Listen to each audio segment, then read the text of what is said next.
Bassmaster Elite Matt Herren was disqualified last night or yesterday from the St. John's event on Palatka. That's what we're going to talk about right now. Here we go again. Bassmaster Elite. If you don't like drama, probably click out of this. If you're new to the channel, my name's Steve Chapman, and this story kind of bothers me a little bit, and I want you to wait till the end to hear my 4 questions that I have for you that I want you to answer for me, if possible.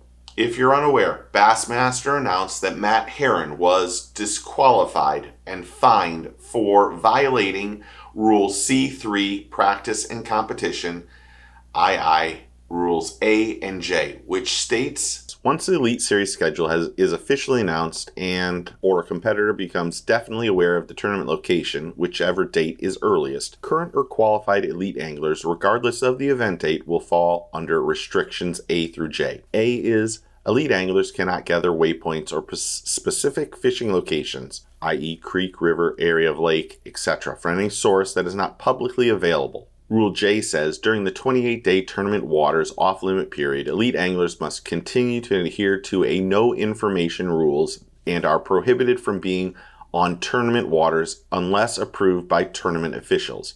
There shall be no exceptions.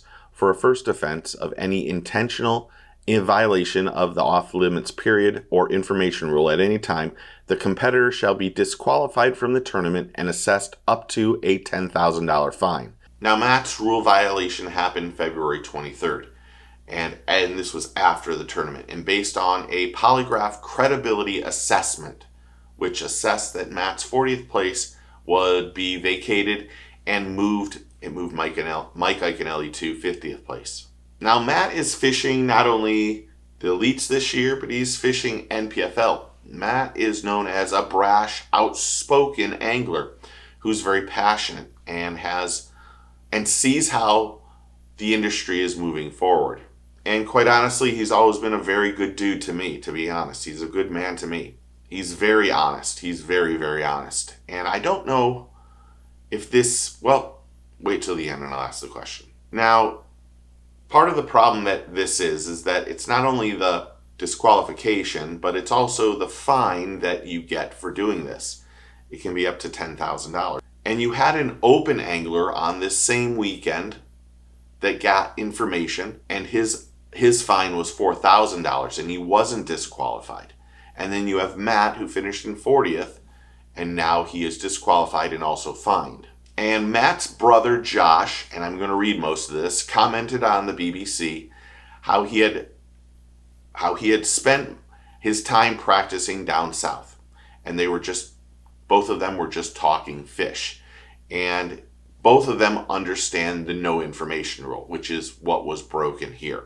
But the polygraph examiner asked if he had received any info, and he was told that his brother said something on accident, but he never went south, which was 70 miles different than where Matt fished.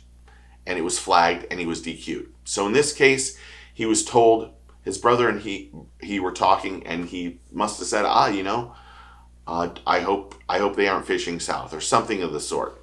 And Matt wasn't fishing south. He was fishing 70 miles away from where his brother mentioned. So I don't know if that's really getting information. Now, I can see how both sides of the story, you can go, oh, well, maybe he did. But here's my questions to you guys. First off, we need to have Bass change this no information rule. I don't know if Matt was soliciting information. When people talk, you talk. You can't control what I say, just like I can't control what you say. But here's the questions. First off, why are they polygraphing a 40th place angler? That would be my first question. Because I know it's random, but it seems like maybe something was a little off on that. Second, did Matt really solicit any information if he's just talking fishing or talking bass with his brother? Because you can go into a tackle store and just sit there and listen, and you could probably learn where the fish are, what they're biting, all that stuff. Is that soliciting information, if you're just there listening and absorbing it, this is the third question. If Matt didn't use the information, is that really soliciting it? If you don't go fish what someone says because you know you can't, is it really soliciting or gathering information? And last, because Matt has been very brash and upfront and outspoken, is maybe something else happening here? I know conspiracy theorists are going to go, yes, yes, yes. But seriously, is something else happening here? Those are my 4 questions I want you to answer.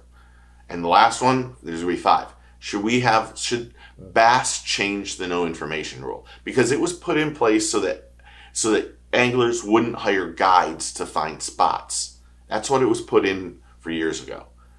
Now it's about you can't talk to anybody. And with the internet and everything else that goes on, it's almost impossible to do. Those are my 5 questions. Comment below and tell me what you think. Thanks to all the new subscribers, all the new members, all the people who are interactive on the channel. There's some new hats on the products page, so if you want an embroidered hat, there's some there. But thanks for being part of the team and family. I really do appreciate it. But if you're not a subscriber, click that button. Welcome to the team. Remember, take a kid fishing, tight lines, cheers, and get your fish on.